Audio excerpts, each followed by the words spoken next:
Oke, minggu kemarin gereja merayakan kenaikan Kristus atau kenaikan Tuhan ke surga, ya, the ascension of the Lord Jesus Christ.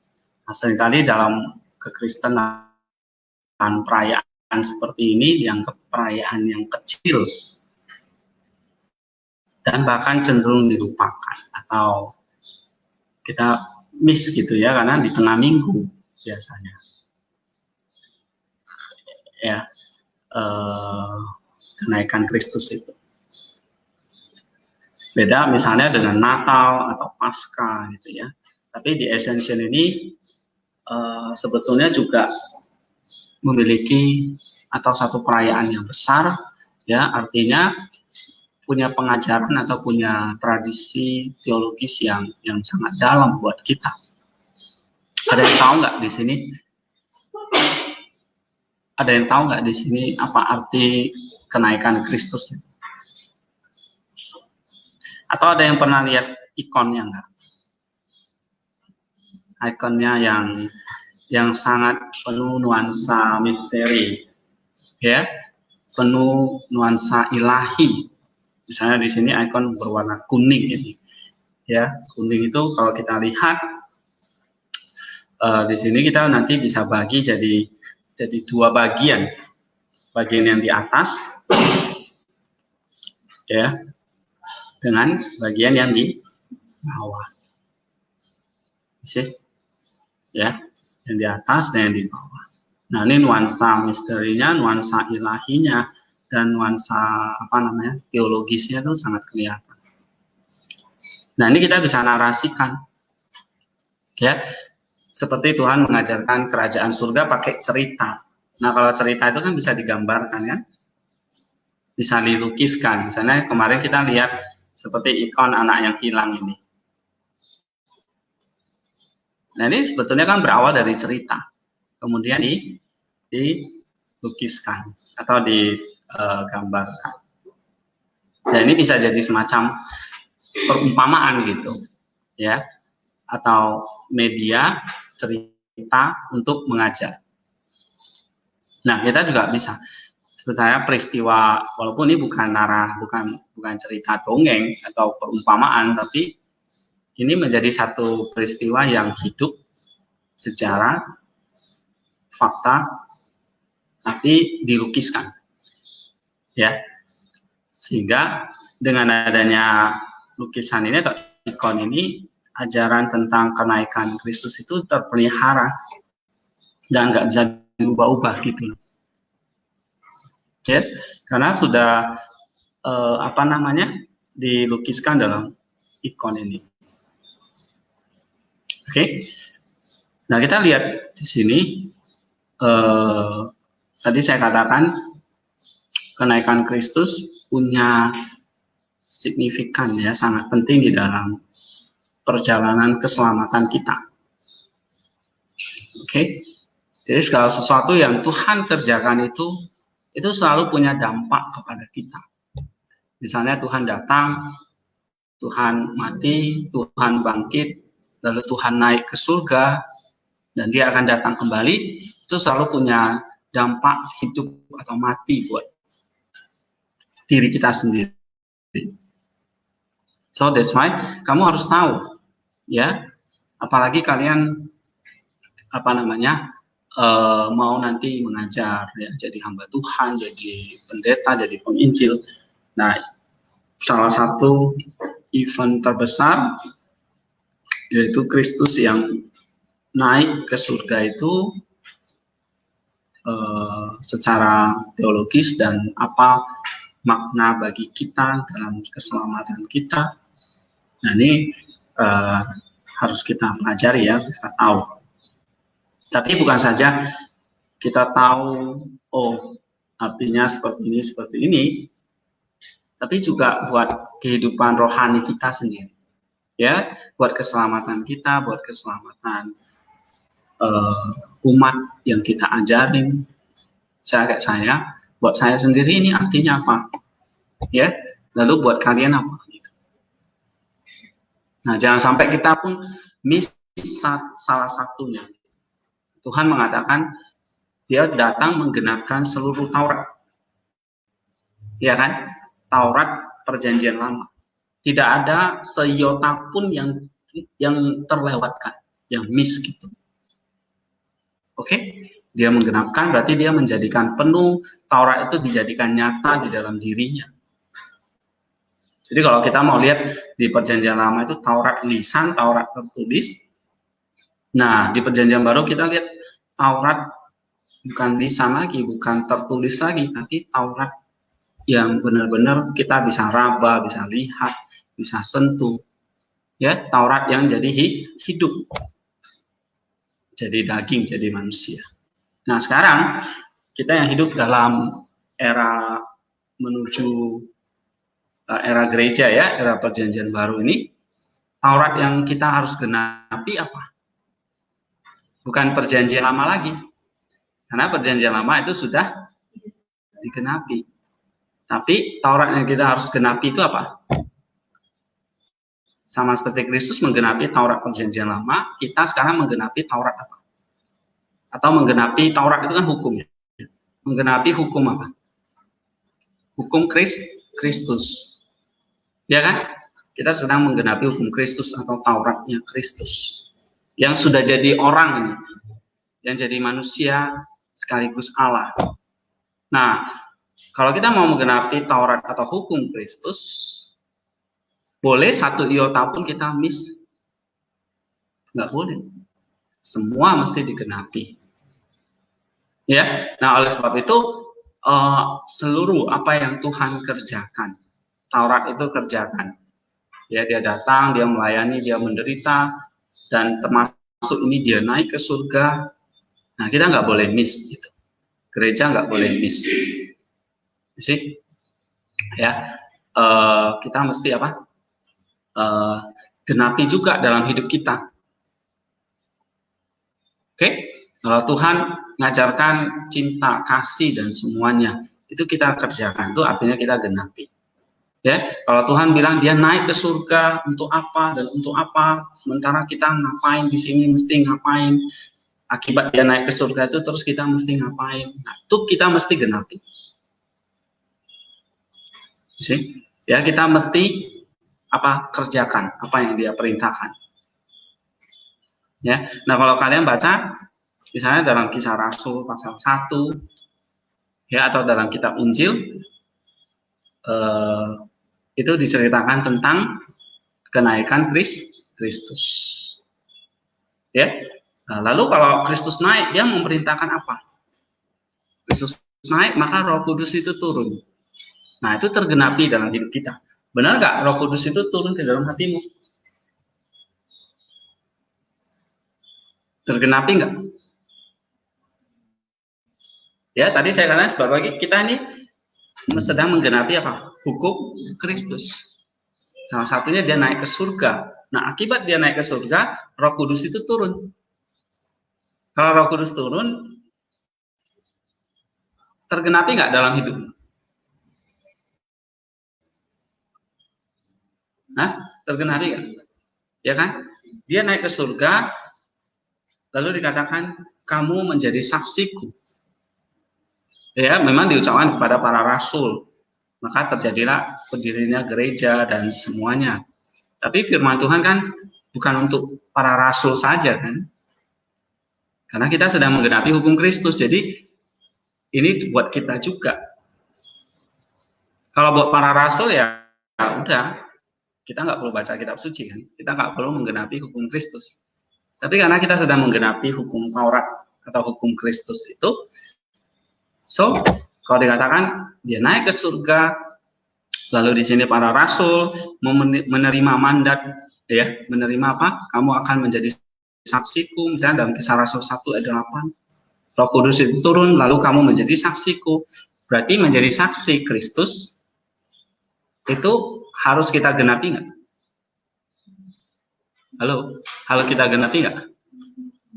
Hah? Harus kita genapi nggak? Terus, ini saya lagi ngomong siapa ya? Masih hidup nggak nih orang-orang? Oke. Mesti punya jiwa ya. Jangan-jangan tubuhnya aja hidup, jiwanya udah nggak tahu kemana. Oke, jadi kalau kita misalnya kayak kenaikan Kristus ini, ada yang miss di dalam kita menggenapi hukum Kristus itu. Nah, apa yang kita mesti genapi di dalam peristiwa kegenapan Kristus, di dalam peristiwa kenaikan Kristus ini? Ada yang tahu? Tadi saya sudah sebutkan dua hal. Roh Kudus itu turun dan kita menjadi saksi. Ya, lalu apa lagi? Nah, nanti kita akan cari tahu ya. Nah, kamu lihat di sini dalam ikon ini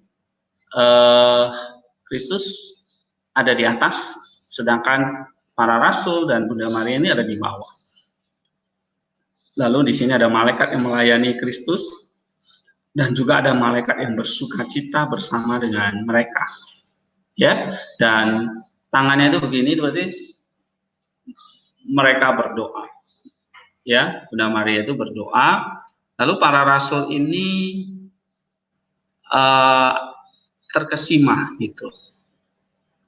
Nah, ini nanti diambil dari Kisah Rasul 1. Ya, mereka itu terheran gitu. Kristus itu naik, tapi Kristus mengatakan bahwa dia akan turun kembali sama seperti aku naik.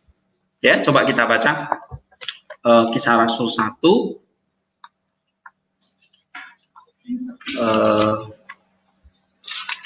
Kisah Rasul pasal 1 ayat yang ke-6. Ya, sampai ayat yang ke-11. Coba bacakan. Maka bertanyalah mereka yang berkumpul di situ, Tuhan, maukah Engkau pada masa ini memberikan kerajaan bagi Israel? Ya. Jawabnya, Engkau tidak perlu mengetahui masa dan waktu yang ditetapkan Bapa sendiri menurut kuasanya. Tetapi kamu akan menerima kuasa kalau Roh Kudus turun ke atas kamu, dan kamu akan menjadi saksiku di Yerusalem dan di seluruh Yudea dan Samaria dan sampai ke ujung bumi.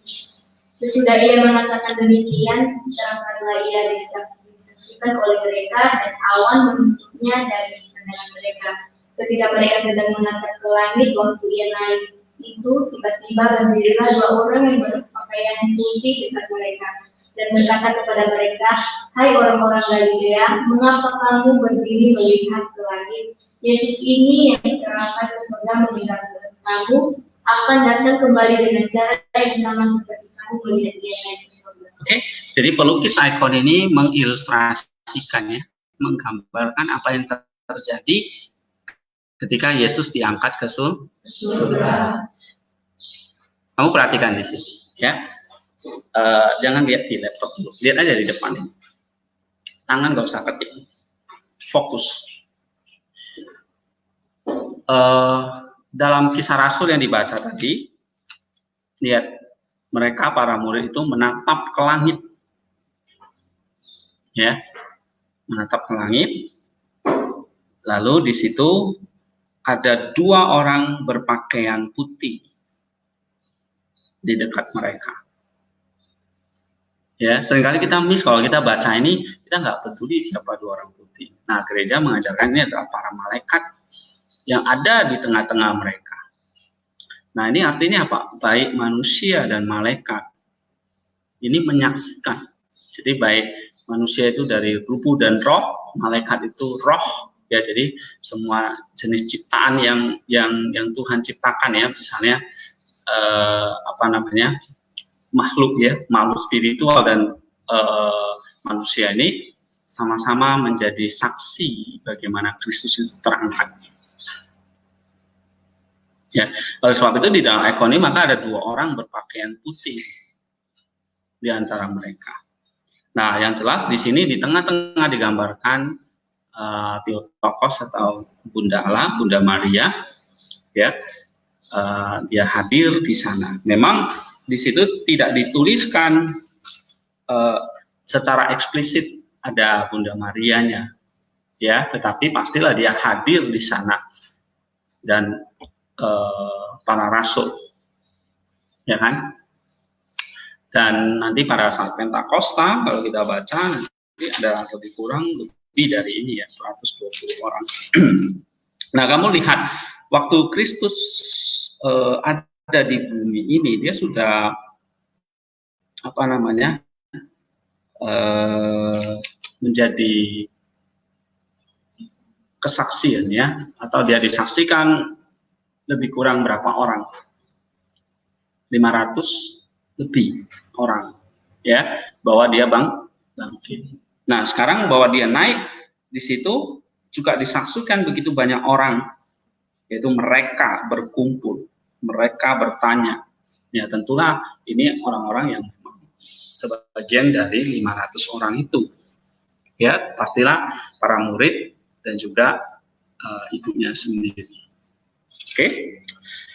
Dan kita lihat para murid ini ya, yaitu 6 di sebelah kiri, 6 di sebelah kanan. Tentu di sini termasuk satu yang sudah berkhianat, berarti tinggal 11, satu lagi berarti Rasul Paulus digambarkan di sini. Ya. Nah, tambahannya Rasul Paulus. Kenapa Rasul Paulus? Ya, karena ikon ini memang juga tidak dilukis hanya sekedar sejarah, tapi juga makna teologisnya. Karena Rasul Paulus juga bagian dari Rasul, walaupun pada saat Yesus diangkat, Rasul Paulus belum bertobat, ya kan? Nanti setelah Pentakosta, kemudian dia menganiaya jemaat. Nah, setelah itu dia mau menuju ke Damaskus atau Damsyik, ya dia baru di situ bertobat. Ya, tapi di sini di ikonnya dilukiskan ada juga Rasul Paulus. Ya. Nah, kemudian kenapa Maria ini menyimpulkan bahwa dia sedang berdoa, ya, tangannya terangkat gitu, menunjukkan dia sedang berdoa, menguduskan dunia ini, ya.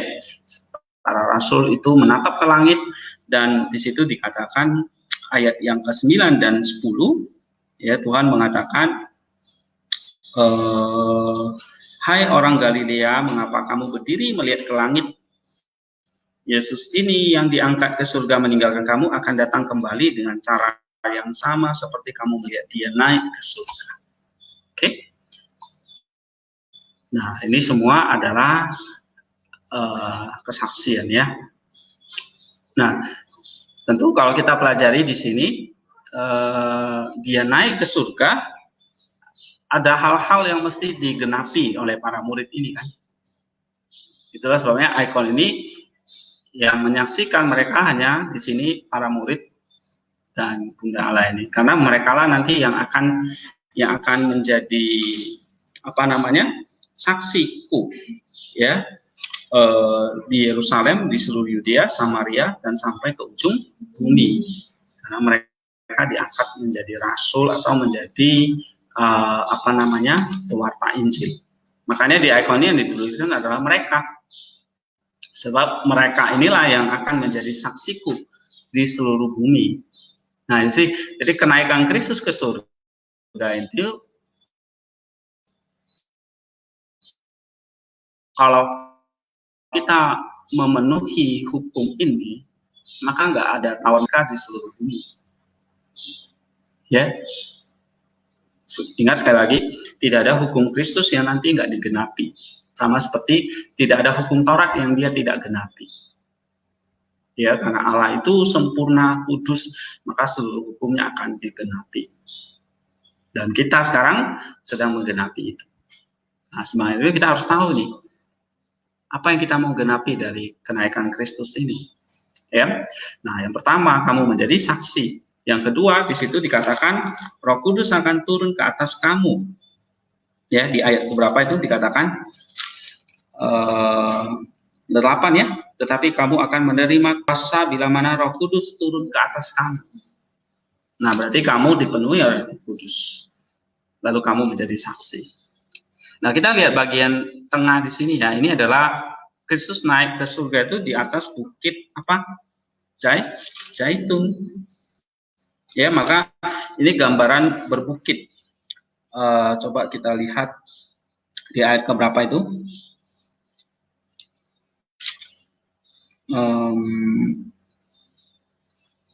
Kisah Rasul pasal 1 ayat yang ke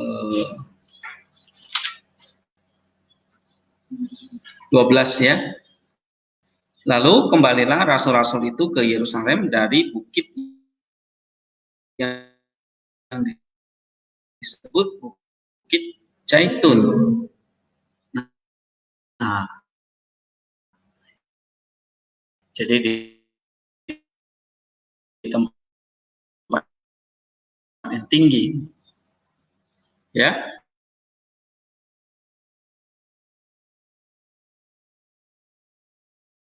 Bisa kalau gambaran-gambaran di Protestan itu kan Yesusnya berdiri di awan-awan. Dan memang dia kan ya diangkat ke surga, disaksikan oleh mereka, dan awan menutupinya dari pandangan mereka. Nah, awan itu berarti menceritakan kehadiran Allah, ya kan? Ini bukan sekedar kayak awan iklim, awan biasa gitu, atau awan di langit gitu. Tapi ini adalah kehadiran Allah, ya, dalam wujud awan, sehingga memang nggak bisa dilihat, menutupi pandangannya karena memang kehadiran Allah. Nah, kalau di dalam ikon ini digambarkan Yesus itu duduk di dalam mandola ini. Ya, mandolanya ada yang lingkaran atau oval. Lingkaran ini menunjukkan kekekalan. Ya. Dan dia duduk di sini di dalam mandola, di dalam keilahiannya kembali. Oke. Lalu para malaikat yang di sini bukan mengangkat dia gitu ya. Yesus nggak perlu diangkat gitu. Tapi para malaikat ini apa? Datang melayani dia. Ya, artinya menyembah dan memuliakan dia. Termasuk malaikat yang dua orang berpakaian putih ini gambaran malaikat juga yang berdoa bersama dengan Bunda Allah. Oke. Nah, ini kamu lihat ini ada hijau di sini ya. Hijau keemasan, ini melambangkan keilahian dia, ya. Lalu mandola ini melambangkan tadi seperti awan yang menutupi, yang menaungi. Disitulah kehadiran Allah, ya, kehadiran Allah atau kemuliaan Dia. Nah, ini ikon ini kira-kira gitu. Ini ikon model dari Greek ya, Yunani ya. Ya, mungkin dilukis sekitar abad ke-15. Ya, sekitar abad ke-15. Ini sudah sangat tua nih. Lalu ya sekarang banyak orang yang melukis kembali, mengkopinya kembali ya. Jadi kalau ini kelihatan udah lama ya. Oke. Nah, sekarang kita lihat secara detail ya. Hukum Kristus apa yang kita mesti genapi di dalam kenaikan Kristus ini, atau ada ini ya, ini dalam mandola yang penuh kemuliaan ini. Jadi ada para malaikat ya yang melayani. Tidak ada seorang pun yang telah naik ke surga selain daripada Dia yang telah turun dari surga, yaitu Anak Manusia. Oke, Kristus berasal dari surga karena Dia adalah firman Allah yang keluar dari Bapa menggenakan kemanusiaan dari Maria. Kita bisa baca ya dalam Yohanes 6, 7 dan seterusnya. Kristus naik ke surga setelah inkarnasi, kematian, penguburan dan kebangkitannya. Dia kembali kepada asalnya dan akan datang kembali untuk membawa kita kepada gerejanya, membawa kita gerejanya kepada Allah. 1 Petrus 3 ayat 18. Coba baca. 1 Petrus 3 ayat 18. Kristus telah mati sekali dalam kita, Dia yang benar untuk orang yang tidak benar, supaya Dia membawa kita kepada Allah. Dia yang telah dibunuh dalam keadaannya sebagai manusia, tetapi yang telah dibangkitkan. Iya. Oke. Dia kembali kepada asalnya dan akan datang untuk membawa kita. Berarti apa yang akan digenapi dalam hukum Kristus kalau Dia naik? Yohanes 3 ayat 13 juga begitu. Sorry ya. Ya, Yohanes 3 ayat 13 tadi. Atau 1 Petrus 3 ayat 18. Apa yang akan digenapi hukum Kristus kalau Dia naik? Hukum Kristus apa yang mesti kita genapi? Jadi kalau dia naik, kita mesti tunggu sampai kita dibawa oleh dia kembali kepada Allah. Coba kita lihat Yohanes 14 juga. Yohanes 14 ayat yang ke-3. Coba baca. Dan apabila aku telah pergi ke situ dan telah menyediakan tempat bagimu, aku akan datang kembali dan membawa kamu ke tempatku, supaya di tempat di mana aku berada, kamu pun berada. That's right. Ya, itu dia. Berarti apa yang mesti digenapi dari hukum Kristus ini? Dan ini belum tergenapi nih, masih tunggu nih. Apa? Kembali dan membawa kita kepada Allah. Ini udah selesai, udah digenapi, sedang menuju ke sana, belum. Ya, tapi Kristusnya selesai, kitanya yang masih menunggu. Ya, maka dia katakan dia akan datang dan membawa kita kembali. Sesuai, makanya kemarin kalau kita belajar perumpamaan anak yang hilang, keselamatan itu kan kembali kepada Bapa. Nah, kita sekarang udah kembali nggak kepada Bapa? Sudah, tapi belum. Already, but not yet. Sudah, karena melalui Kristus, ya kan? Sudah. Kita sudah kembali kepada Bapa di dalam Kristus. Tapi belum tergenapi semuanya. Nanti dia akan datang lagi sepenuhnya membawa kita kepada Allah. Ibaratnya sekarang jiwa kita, roh kita oke, tapi tubuh kita belum. Ya. Nah, tubuh kita harus mengalami kematian dulu. Makanya nanti dia datang kembali, berarti ada kebangkitan orang mati. Nah, baru dia menyatukan tubuh kita dengan roh kita, baru dia bawa kita menuju atau kembali kepada Allah. Nah, itulah hukum Kristus yang akan digenapi tentang kenaikan ini. Ya, banyak orang lupa bahwa yang penting saya sudah percaya Yesus. Tapi dia lupa bahwa Yesus yang dia percaya itu akan datang jemput kamu lagi. Nah, waktu dia datang jemput kamu, kita mesti ngapain ini? Ya kan?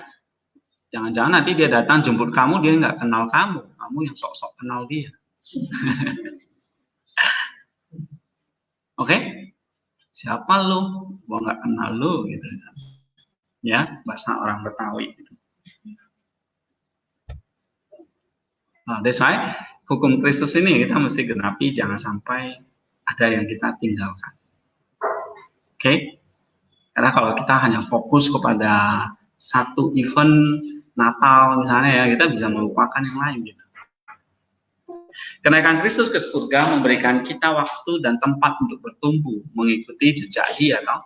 Kenaikan Kristus ke surga menjadikan kita leader Christ ya, Kristus kecil yang diberi kuasa oleh Roh Kudus untuk mengerjakan perintah Kristus di dunia. Nah, ini tadi ya, Kisah 1 ayat 8. Roh Kudus akan turun dan tinggal di dalam diri orang percaya. Ya, sehingga melalui kita sebagai Kristus kecil dan dengan kuasa Roh Kudus akan menginsapkan dunia akan dosa, kebenaran dan penghakiman. Ya, Roh Kudus akan memberitakan kepada dunia segala sesuatu tentang Kristus. Sehingga dampak dari kenaikan Kristus itu adalah Roh Kudus turun, dan Roh Kudus turun berarti kita diberikan sebuah perintah untuk hidup bersama dengan Dia. Ya, oleh sebab itu kita mesti taat kepada Roh Kudus itu. Sebab dialah nanti yang akan menginsapkan kita akan dosa kita. Oke, membawa kita kepada kebenaran dan menjadi penolong kita pada penghakiman nanti. Nah, itu Roh Kudus turun ke dalam hatimu, itu artinya bukan kamu cuma bisa punya karunia gitu ya, kamu bisa pasal lidah segala macam, bukan itu. Tapi Roh Kudus itu menginsapkan kamu akan dosa, kebenaran, dan penghakiman. Nah, sudahkah kita menggenapi itu? Tugas Yesus sudah selesai nih. Dia sudah utus Roh Kudus. Tinggal kita genapi. Sudahkah itu? Ya. Nah, itu pertanyaan kita masing-masing kita jawab. Bukan pendetamu yang mesti jawab, atau bukan dosenmu, bukan orang tuamu, bukan saudara-saudaramu, bukan siapapun, tapi hatimu, dirimu sendiri. Ya, termasuk saya. Oke, sudahkah Roh Kudus itu mengisapkan saya akan dosa, kebenaran, dan penghakiman? Kenaikan Kristus ke surga menunjukkan jalan kepada kita menuju surga atau Bapa. Tadi akan membawa kita kembali kepada Bapa, kan? Sehingga manusia memiliki tujuan yang jelas dalam hidup ini, yaitu apa? Manunggal bersama Allah dan Kristus. Coba baca Yohanes 17 ayat 3. Ini tujuan hidup kita.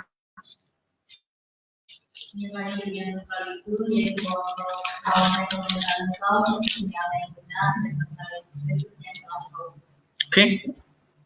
Jadi kalau dengan kenaikan Kristus ke surga, akhirnya dia memberikan kita petunjuk jalan kepada kita menuju surga. Coba misalnya apa, setelah dia bangkit, kemudian dia nggak pernah naik nih, dia mati. Kita nggak tahu gimana jalan menuju surga. Ya. Nah, oleh sebab itu, sekarang kita udah punya Kristus sebagai kayak peta atau kompas menuju Allah, ya, supaya kita bisa manunggal bersama dengan Dia. Nah, Kristuslah petunjuknya atau jalannya atau Google Map-nya lah, orang bilang sekarang GPS-nya. Ya, jadi kalau di Google kamu cari GPS kerajaan surga nggak ketemu. Ya, Google bingung gitu. Kerajaan surga di mana ya? Pasti dia akan arahkan kamu ke gereja nanti. Enggak, saya juga belum coba. Coba aja nanti. Kamu punya GPS kan? Kamu ketik kerajaan surga. Oke? Enggak ketemu di situ. Ya, GPS-nya ada dalam Kristus soalnya, bukan di Google. Kenaikan Kristus ke surga lalu duduk di sebelah kanan Allah, ini menjadi satu bukti bahwa Kristus adalah Tuhan atau penguasa, ya, baik di bumi maupun di surga. Jadi orang bilang dia nggak cuma jago kandang, jago di bumi aja, tapi dia penguasa juga di surga, bukan hanya di bumi. Ya, kita bisa baca dalam Efesus 1, Kolose 1, 1 Petrus 3, ya, dan seterusnya. Kristus adalah Tuhan, sehingga seluruh hidup kita adalah milik Dia. Kita memiliki Roh Kristus atau Roh Kudus, sehingga kita adalah manusia ilahi atas atau God-man by grace. Ya. Nah, ini artinya apa? Kalau dia naik ke surga, berarti menunjukkan dia itu sang empunya surga, atau dia adalah Tuhan penguasa atas surga. Nah, kalau dia adalah penguasa atas bumi dan surga, berarti dia ya, apalagi kita yang kecil ini, ya dia penguasa atas hidup kita. Ya, jadi kita menjadikan Kristus itu Tuhan, artinya apa?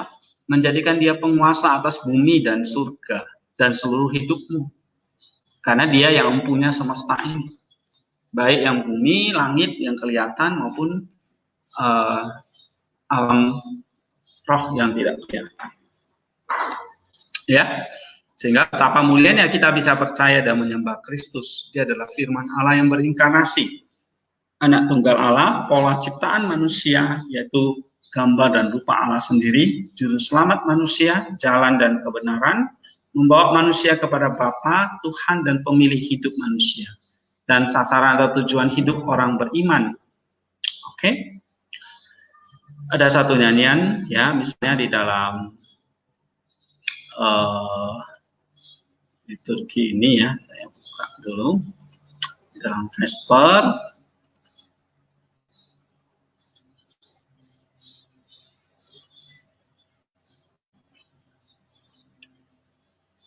satu nyanyian tentang kenaikan dia ya di surga. Kamu lihat di sini dikatakan Tuhan terangkat ke surga supaya mengutus Roh Kudusnya. Surga mempersiapkan tahta buat dia. Ya, awan itu artinya kehadiran dia. Para malaikat marvel ya, bersukaria melihat bersama dengan manusia. Oke. Terus dia melihat ada seorang manusia yang lebih tinggi dari para malaikat itu. Nah, kalau kita lihat di ikon ini, para malaikat itu datang melayani di ya, gitu. The Father, Bapa menerima dia yang sehakikat dengan dia di dalam pangkuannya. Oke, jadi dikatakan dia duduk di sebelah kanan Allah Bapa. Nah, itu artinya itu menunjukkan dia sehakikat dengan Allah. Maka dia bisa duduk di sebelah kanan Bapa. Ya. Lalu the Holy Spirit memerintahkan kepada para malaikat, leave off the gates, all you rulers, clap your hands, all you nation. Nah, disinilah kita yang ada di bawah bumi ini bersukaria, ya, sebab Kristus telah naik, dia ada sebelumnya. Oke, jadi menarik ya, nyanyian ini ya. Kemudian ada nyanyian misalnya dalam ibadah Matins, ya, kita memuliakan dia, glory to thee, all glory to thee. Oke, kita melihat penebus dunia Kristus dimuliakan. Para rasul in fear and awe, takjub ya, skip for joy, magnifying thee exceedingly. Kayak kita tuh misalnya tiba-tiba kita lihat Kristus naik langsung, kita kelihatannya kayak gimana? Takjub sampai nggak bisa berkata-kata. Makanya dalam gambaran kisah Rasul tadi itu Tuhan sendiri mengatakan gimana? Jadi mengapa kamu dikatakan di situ, hai orang Galilea, mengapa kamu berdiri melihat ke langit? Orang-orang Galilea ini kan asal usul dari para murid ya, dari Galilea semua. Nah, mengapa kamu menatap ke langit? Nah, ini menggambarkan para rasul itu in fear and awe gitu ya, dalam keheranan, dalam ketakjuban mereka melihat apa yang terjadi. Ya, bahwa ada seorang manusia ini yang akhirnya diangkat ke surga lebih tinggi daripada para malaikat. Gitu. Oke? Nah, kita nggak usah baca ini semua. Sehingga ketika dia datang sekarang ada di surga, sekarang adalah jaminan kita akan menyatu dengan Allah di dalam Kristus. Nah, ini yang paling penting. Kalau dia ke sana, kata Yohanes, dia menyediakan tempat bagi kita, berarti ini kayak memberikan kita jaminan bahwa kita akan menyatu dengan Allah di dalam Kristus. Itulah yang disebut theosis. Nah, theosis inilah yang harus menjadi kerinduan kita. Oke? Ya. Jadi kalau kamu misalnya menghadapi masalah, tantangan apa, kamu bayangin aja, seperti para murid itu, ya, setelah dia naik ke surga itu, para murid itu nggak tahu nasib mereka itu gimana, ya, para murid itu semua artinya apa? Mati tragis ya kan, gitu. Nah, kamu bisa membayangkan gini, dalam hidup kita tuh, kalau kita ada misalnya berdiri di sini ya, mana tadi? Kita berdiri di bawah seperti ini, lalu melihat apa namanya Kristus yang naik ini ya, you feel awesome. So apa beban yang ada di mereka itu forget it, ya kan? Gitu. Para rasul memegang beban yang berat, tetapi kalau mereka menatap ke langit, nah ini penderitaan di bumi itu nggak seberapa. Oke? Nah, kamu harus punya, ibaratnya orang bilang tuh, Alkitab bilang itu harus punya pikiran Kristus atau nusnya Kristus. From Nima Kristus. Baru kamu bisa sanggup memenuhi hukum Kristus itu. Ya. Jadi kalau kita di sini ya nggak punya apa main, ya nggak punya apa namanya pronima, nggak punya pronima, nggak punya nus Kristus, maka bisa nggak menggenapi hukum Kristus ini? Berat. Kayak banyak orang itu setelah mendengar ajaran Yesus, pada saat itu mereka banyak yang mundur. Banyak yang mundur ya. Karena mereka bilang apa? Itu di Injil mana ya? Masih ingat kan? Mereka bilang apa? Terlalu berat ajaran. Ya kan? Terlalu berat. Terlalu beresiko. Kayak kita tuh misalnya angkat karung ya. Aduh. Terlalu berat, nggak bisa terangkat. Terlalu beresiko, terlalu berbahaya. Nah, kenapa orang-orang itu seperti itu mengatakan? Karena mereka masih pakai main phronema nusnya sendiri. Nah, belum diubahkan oleh Roh Kudus. Nah, pertanyaannya buat kita, nus kamu, mindsetmu sudah diubah. Ya, artinya kamu punya nusnya Kristus belum? Sudah mengalami yang namanya Rasul Paulus Roma 12 itu. Coba baca. Pembaruan nus.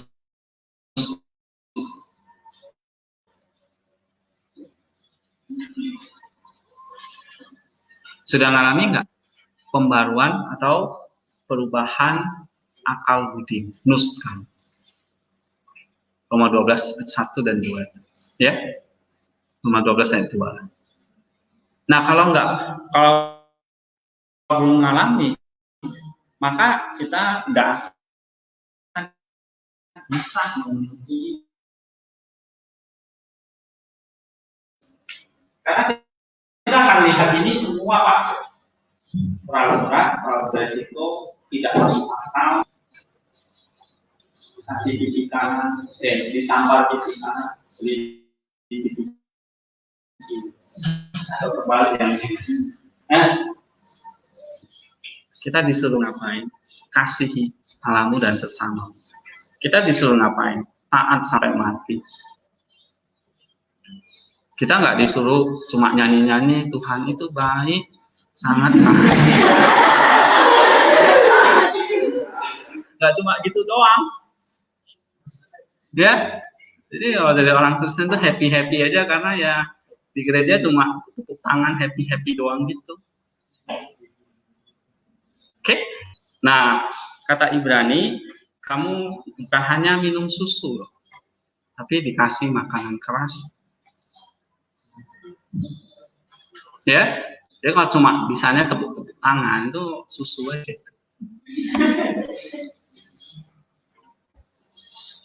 Nah, kayak kamu mau tahu itu makanan keras atau tidak? Nah, Tuhan kan bilang kan, benih itu tumbuhnya di mana? Kalau kecepit sama penderitaan, sama semak duri, lalu kamu murtad, kamu nggak bisa memenuhi hukum Kristus. Ya, jadi kalian ini yang muda-muda. Oke. Saya tidak mengatakan hukum Kristus itu enak. Cuma nyanyi-nyanyi tepuk tangan, Tuhan itu baik, itu doang. You see? Ya. Nah, tapi Tuhan sendiri juga mengatakan nusmu harus diubah, tapi dia juga mengatakan kamu memegang memikul kuk ini bersama dengan aku, sehingga bebanku pun ringan. Nah, beban Kristus pun ringan. Berarti beban kita juga ringan. Ya, ada dikatakan dalam Yohanes itu ada roh penolong, ada parakletos yang lain. Ya, ada penolong, penghibur. Parakletos itu kayak pengacara lah. Pengacara itu kayak pembela, pendamping kita. Nah, itu Roh Kudus. Oke. Ya. Nah, kalau kita sudah punya mindset yang Kristus, maka kita lihat ini. Kalau orang dunia bilang melihat ini tuh bodoh lah, tidak mungkin lah, berat dan sebagainya. Kalau kita lihat ini jadi sesuatu apa? Yang ringan. Melihat ini sukacita. Wah, karena teosis. Melihat ini semuanya jadi lanjut. Oke, kamu akan lihat Kristen itu, Kristus itu bukan lagi memberatkan kamu, tetapi justru menyelamatkan kamu. Ya. Nah, itu kita mesti tahu bahwa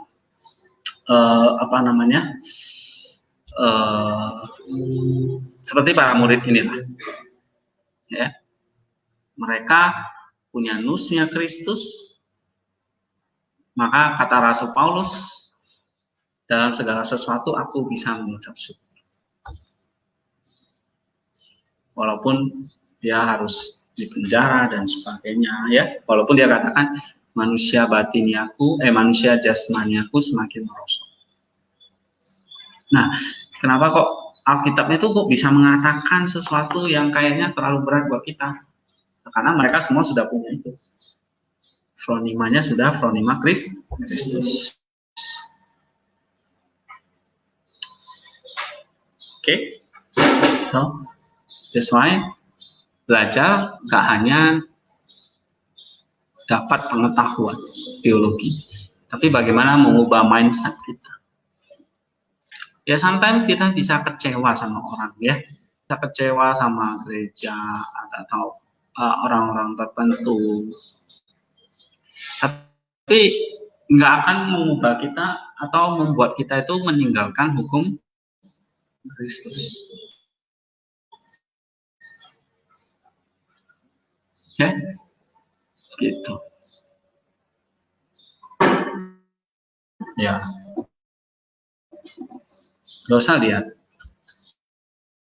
kekecewaan atau orang itu sebagai akhir dari hidupmu, lalu kamu gantung diri, ya kan? Karena kamu diputus pacar atau dikhianati teman, that's life, ya. Tapi kamu bagaimana akan melihat? Maka Paulus mengatakan, pikirkanlah hal-hal yang di atas. Lihat bagaimana saya memakai fronema Kristus itu memenuhi hukum Kristus itu. That's very important. Ini yang penting. Ya, yang saya takutkan adalah kita di sini banyak belajar, tapi mindset kita nggak diubah. Sehingga kita pulang, kita melayani tetap orang yang sama. Bedanya ya, mungkin kamu sekarang punya gelar, punya pengetahuan, tetapi karakter, mentalnya, jiwanya, pikirannya masih sama, nggak berubah. Dan banyak orang seperti itu. Usia bertambah, tetapi ketidakdewasaan mereka kelihatan banget, ya, nggak ada perubahan. Oke. Nah, yang gitu-gitu nggak usah ditiru, ya. Bisa jadi kalian lebih dewasa misalnya daripada saya. Oke. Ya. So, kedewasaan artinya pikiran Kristus itu nggak semua orang punya. Ya, Saint Anthony itu mengatakan tidak semua orang punya nus. Tapi mereka yang punya nus, mereka lah yang diselamatkan. Nah, itu Anthony, Saint Anthony. Nah, maksudnya tidak semua orang ngaku Kristen tapi punya ini. Nah, kalau nggak punya ini, hidup mereka yang nggak ada, hukum Kristusnya nggak ada. Gampang tersinggung, gampang baperan. Apa ya, pokoknya childish dan sebagainya. Nanti kalian akan lihat banyak orang seperti itu di gereja, dimanapun, mungkin di sekolah ini, ya, mungkin di antara kita dosen-dosen, pembina semuanya. Kalau kita nggak memiliki hukum Kristus, anus Kristus, maka kita nggak bisa menghadapi hukum Kristus itu.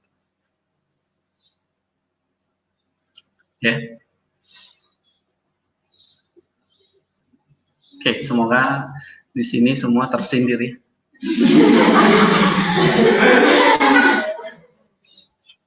Kalau enggak berarti udah mati rasa.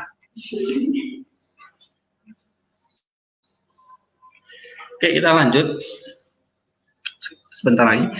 Hidup ini memang mulia dan layak dijalani karena kita akan menjadi seperti Kristus yang sempurna di surga.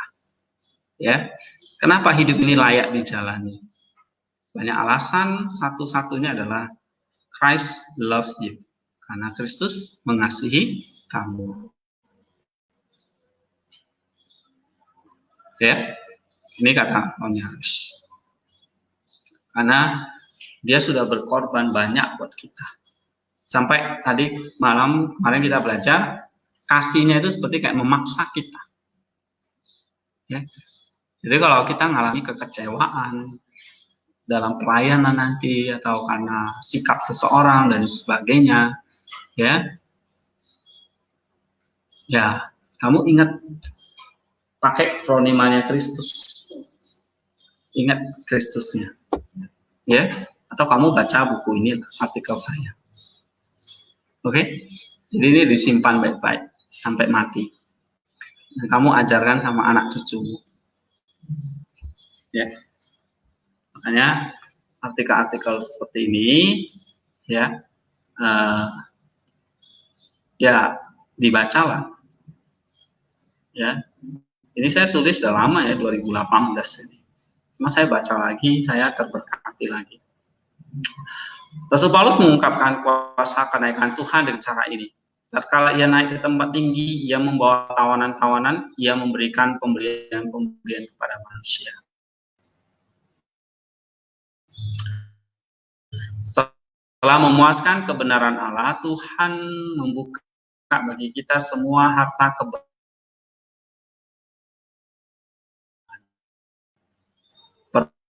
Permulaan pembagian rampasan ini adalah Roh Kudus turun dan tinggal di gereja semua orang pada Roh Kudus, ya, seperti nyanyian di Martin sini.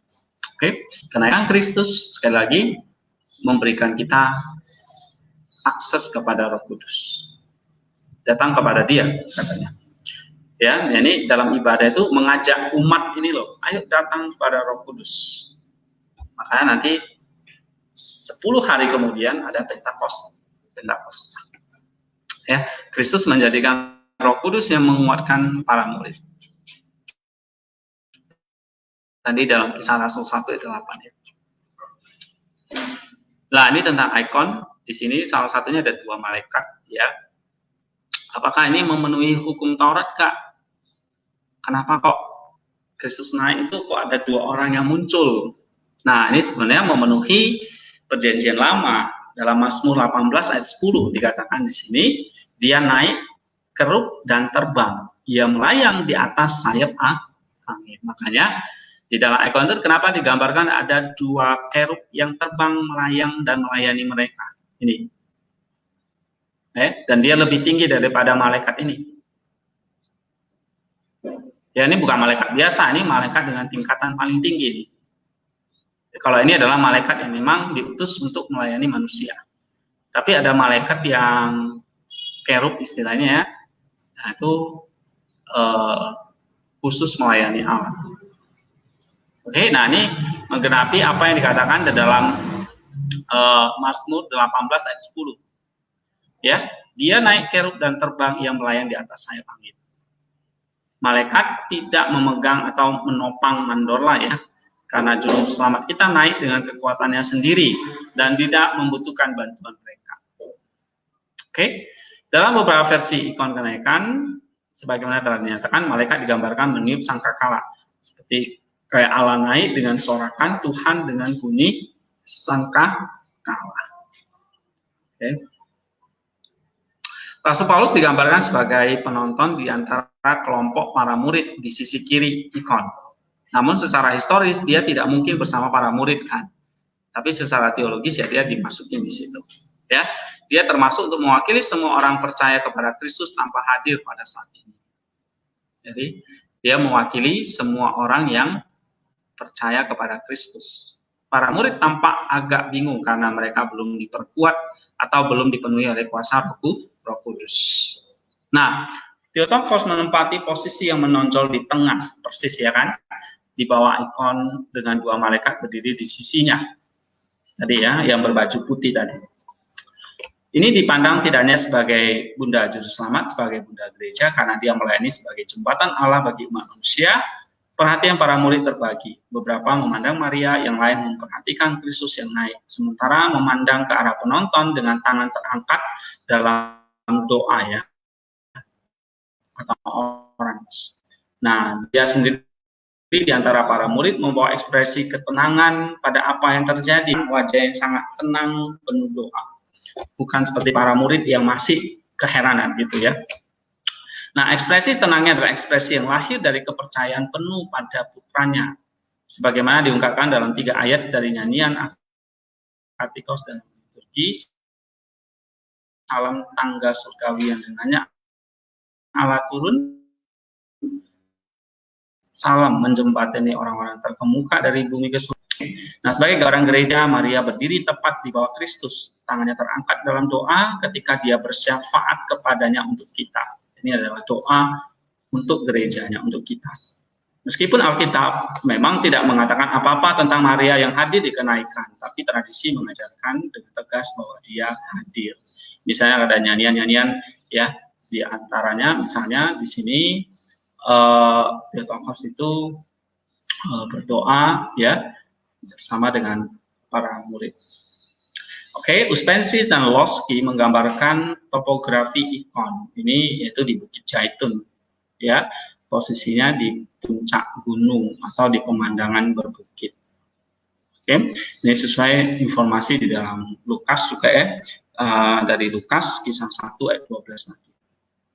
Oke, lalu di situ ada tahta Yesus duduk. Ini sebagai simbol dia dimuliakan oleh Allah ya. Dia kembali kepada Allah dan memerintah bersama Allah. Oke. Nah, saya kira ini yang kita bisa ceritakan tentang kenaikan Kristus. Satu pertanyaan buat kalian, apa yang kalian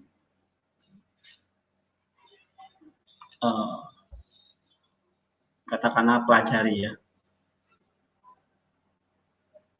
dari cerita, bukan cerita ya, ceritamu dari kenaikan Kristus ini.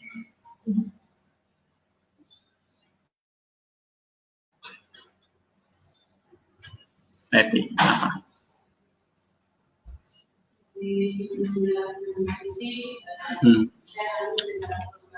Itu tadi saya sempat itu dia menjelaskan bahwa ini naik di dalam Kristus memasuki secara personal sih kadang saya juga masih merasa tidak memiliki main atau Kristus 3 dari Kristus, sehingga kadang ada beberapa hal yang saya jalani itu sangat takut, tidak kayak seperti Rasul Paulus yang mengatakan kepada Kristus untuk menolong mereka, tapi terkadang saya masih lemah karena tidak memiliki hukum Kristus dalam diri saya. Jadi ini juga pelajaran buat saya untuk harus memiliki main problema dan Kristus dalam diri saya sehingga tidak takut juga menjalankan. Ya, mindfulness itu sama maksudnya ya, bukan 3, tapi ya 1 istilahnya aja beda-beda. Oke, jadi bagaimana memiliki nus Kristus? Ya, kamu harus semakin rajin ya, baca kitab suci, doa, belajar. Nanti lama-lama mindsetnya bisa. Ya, ini nggak kayak main sulap gitu ya. Dalam semalam, lalu ini berubah. Tapi kita nggak bisa berusaha sendiri, selalu dengan pertolongan Roh Kudus. Ya, lagi. Memel, apa memel? Yang saya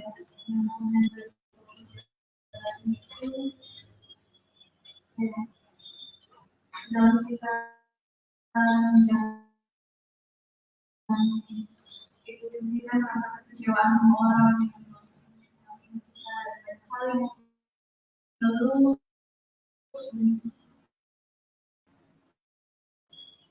tapi dari situ kita mau belajar karena kalau ada Kristus di dalamnya dan kita melibatkan Kristus, semua yang kita alami, semua yang kita rasakan itu terasa ringan.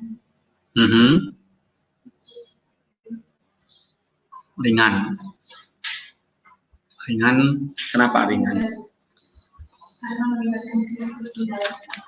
Jadi ini kan masalah pikir setmu adalah mindset Kristus. Ya. Oke. Atau hukum Taurat lah. Kalau kamu suka Taurat. Soalnya ngantuk-ngantuk nih. Ya. Tapi kalau kita nggak punya mindset seperti itu, maka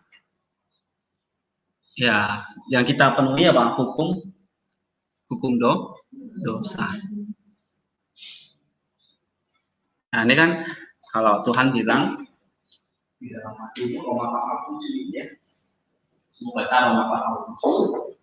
Ini ada hukum Kristus, tapi sisi lain kalau kamu fronemannya pada daging atau katakanlah lus ya, lainnya di kepada Kristus ini daging ya, ini kan bisa baca di Roma 8 ya.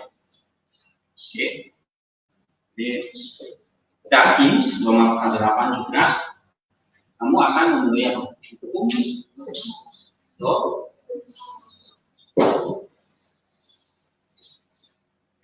Oke. Nah, ini akibatnya yang mau baca dalam Roma pasal 8 tadi. Akibatnya dominan. Coba baca Roma 8 ayat 5 dan 6. Sebab mereka hidup menurut daging memikirkan hal-hal yang daging. That's right. Memikirkan hal-hal yang daging. Terus? Karena keinginan daging dalam mau, tapi keinginan orang hidup dan dalam sejarah. Nah, keinginan daging itu apa? Mau. Tapi kalau keinginan roh, hukum Kristus itu apa? Damai, sejahtera. Hidup dan damai. Itu ya, coba ayat 13 Roma 8 ayat 13. Sebab jika kamu hidup untuk daging, kamu akan mati. Tetapi jika oleh roh kamu mematikan perbuatan tubuhmu, kamu akan hidup. Iya, sebab kamu hidup menurut daging, kamu akan mati. Jelas di situ. Mati, ya. Untuk. Nah, gimana setiap momen dalam hidup kita itu kita bisa meresponi dengan dua hukum ini. Sama kayak seorang hakim ya, mau menghukum terdakwa kasusnya. Dia bingung nih mau pakai hukum pasal mana. Ya kan? Nah, kamu di sini yang belajar teologi berarti kan belajar hukum. Alkitab itu ya hukum gitu ya kan, ada hukum-hukumnya, pasal-pasalnya. Nah, kamu mau pakai yang mana nih? Untuk mengadili atau menghakimi satu-satu event dalam hidupmu. Ya kan? Kamu pakai hukum Kristus atau pakai hukum dosa? Kalau hukum dosa, mata dibalas mata. Nyawa ganti nyawa. Coba baca Roma Matius itu. Ya kan? Ada di situ. Matius pasal 5 ya. Yesus dan hukum Taurat itu. Ya. Misalnya kita ambil satu contoh.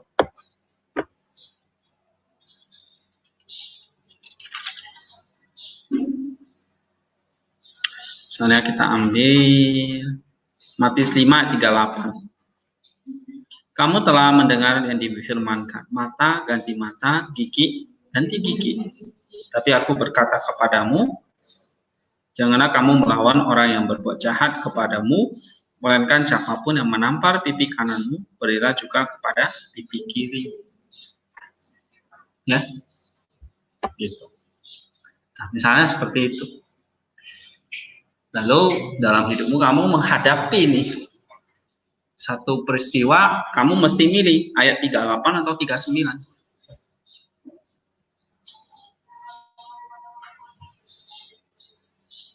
Ya kan?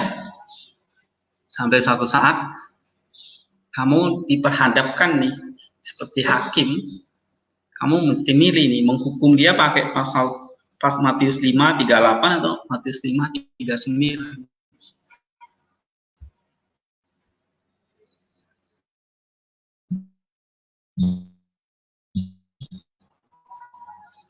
Ya.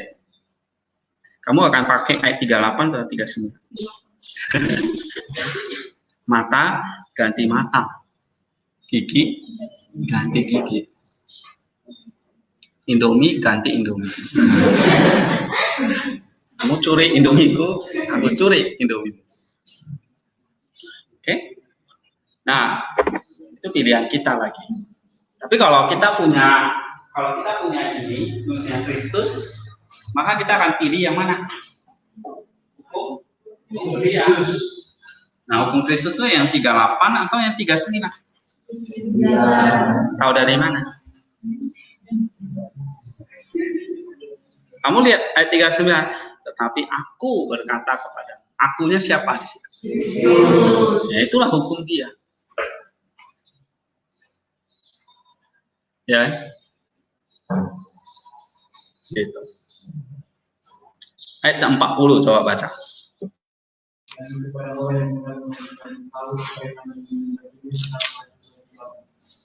Oke. Dia mau bajumu, malah Tuhan bilang kasih jubah. Ayat 41. Dan siapapun yang memaksa berjalan sejauh ini, berjalanlah bersama dia sejauh 2 mil. Nah, gitu. 43. Kamu telah mendengar firman, 42, sorry. berilah kepada orang yang meminta kepadamu, dan janganlah memakan orang yang mau miskin. Nah, gitu. Ya kan? Oke? Ini hukumnya. Yang kita mesti benar. Cuma bagaimana menggenapinya? Kamu harus punya ini dulu. Kalau enggak nanti lu kaget-kaget. Ya, tadi saya bilang masuk terlalu berat, terlalu nggak masuk akal, gitu ya. Iya, kalau kita masih pakai ini. Oke? Memang Tuhan itu Tuhan yang nggak masuk akal. Dia lebih masuk akal dari kamu. Akalmu yang nggak beres soalnya. Ya, nggak beres karena masih pakai ini kan. Tapi kalau kamu udah pakai ini, maka yang kamu kerjakan itu ayat 38. Ya kan? 39-nya, sorry. 39-nya. Justru ayat 39 kamu akan bilang, ini yang paling masuk akal. Tapi kalau kamu pakai ini, Ya ayat 38 yang masuk akal. Ya. Kan manusia itu kan semuanya harus masuk akal. Kecuali bunuh diri. Bunuh diri pun bagi dia itu masuk akal. Gitu. Manusia itu kan harus masuk akal baru dia mau. Tapi masuk akalnya itu orang bilang itu 38 yang masuk akal. Ya tau, mata ganti mata, masa mata ganti sepatu, enak aja. Atau mata diganti meterai sekarang ya. Kan enggak. Nah, that's why kenapa kita bilang ayat 38 itu enggak masuk akal, susah, berat. 39. Ya karena kita belum punya ini. Gitu. Nah, Matius nulis ini, dia udah punya ini. Ya, para rasul, para bapak yang mereka sudah punya ini. Gitu. Makanya mereka bisa menggunakan ini. Makanya mereka itu jadi apa namanya? Walaupun menggunakan ini enggak pakai, bisa jatuh bangun lah. Kamu lihat peristiwa Petrus ya, yang ditegur adalah si Paulus. Ya, nah dia mau menggenapkan hukum Kristus, tapi sisi dia masih bingung tentang hukum Taurat.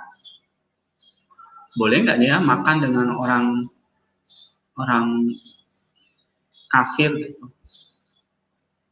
Nah, di hadapan orang lain, di hadapan orang Yahudi, dia nggak berani.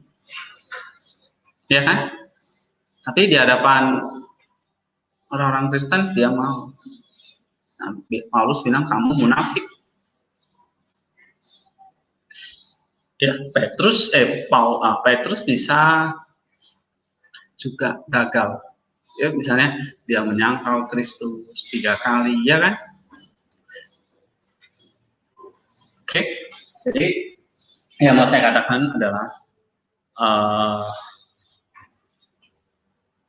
ini proses perjuangan yang nggak hanya 1 hari 2 hari, ini seumur hidup. Ya, oleh sebab itu kita harus saling menguatkan, saling menopang untuk memenuhi hukum Kristus. Coba kita baca Galatia 6. Ya, Galatia 6 ayat yang ke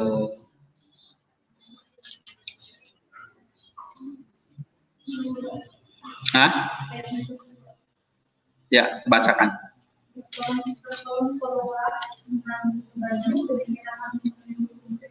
Iya, coba baca sekali. Galatia 6 ayat 2. Baca lagi. Bertolong-tolonglah menanggung bebanmu, demikianlah kamu memenuhi hukum Kristus. Kenapa memenuhi hukum Kristus harus bertolong-tolong? Saling tolong-menolong, menanggung beban. Karena memang apa? Nggak gampang. Kita butuh support gitu. Ya, kita butuh support. Jadi kalau ada temanmu yang lagi galau nih, kamu dorong dia memenuhi hukum Kristus. Jangan kamu pancing hukum dosa. Itu bukan bertolong-tolong, tapi apa? Memprovokasi gitu. Ya. Nah, bertolong-tolong menanggung bebanmu, demikianlah kamu memenuhi hukum Kristus. Ayat 9, coba baca. Janganlah kita jemu-jemu berbuat baik, karena apabila sudah datang waktunya, kita akan dimulai. Jika kita tidak menjadi benar. Oke, ayat 10. Karena itu, selama masih ada kesempatan bagi kita, marilah kita berbuat baik kepada semua orang, tetapi terutama kepada kawan-kawan kita seiman. Nah, itu. Jadi untuk memenuhi hukum Kristus, kita nggak berjalan sendiri, saling bertolong-tolong. Ya, berbuat baik kepada semua orang, terutama saudara-saudara seiman. Nah, ini yang kita mesti pikirkan, ya. Oke, kita break dulu, nanti kita sambung lagi, ya. Jam 11 kita masuk.